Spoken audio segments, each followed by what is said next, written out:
I thought this morning's performance by one of your lower grade presenters on the Today programme was utterly disgraceful. I think to frame a question around the leader of Reform's relationship with Hitler, which is how she framed it, was despicable, disgusting, beyond belief. Are you surprised that 500,000 people every year refuse to pay the licence fee? But let me say this to you. The double standards and hypocrisy of the BBC are absolutely astonishing. At the time I was alleged to have made these remarks, one of your most popular weekly shows was the Black and White Minstrels, right? The BBC were very happy to use blackface.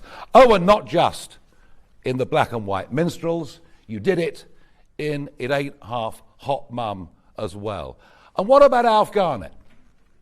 Do you remember what he called Marigold? Do you remember the word he used to describe Marigold on not live, but on primetime national TV? I better not repeat the word, otherwise you'll all use it and say that I used it. Homophobia? It ain't half hot, Mum? Are you being served? Oh, and what about Bernard Manning? Perfectly happy at exactly the same time for Bernard Manning to appear on primetime national BBC comedy, telling jokes for which these days you'd probably get a knock at the door from our thought police and perhaps get a 31-month prison sentence. I cannot put up with the double standards of the BBC about what I'm alleged to have said 49 years ago and what you were putting out on mainstream content. So I want an apology from the BBC for virtually everything you did throughout the 1970s and 80s. I've received many letters over the course of the last few days from people that I was at school with. This one I think is particularly relevant. I was a Jewish pupil at Dulwich College at the same time, and I remember him very well. While there was plenty of macho, tongue-in-cheek schoolboy banter, it was humour. And yes, sometimes it was offensive, rather like most of the BBC's output, but never with malice. I never heard him racially abuse anyone.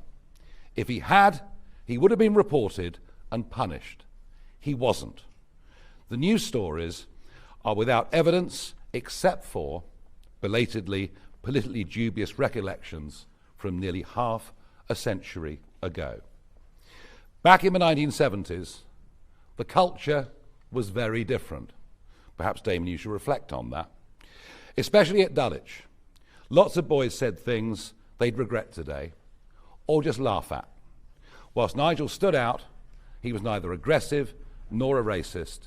If I can help in any way, let me know. And I've had plenty of those messages over the course of the last few days, and I'm sick to death of the double standards and hypocrisy, above all, of your organisation. And what happened on the Today programme this morning was a complete bloody disgrace. Next, Sam Coates from Sky News. No, I'm done with you, thank you. My question was, he said they were lying. I mean, it sounds like Sam Coates from Sky. I'm really, until you apologise for all of your output, your appalling output, at the same time that I'm accused of saying these things which I deny, I'm not speaking to you. All right? Sam Coates, Sky News.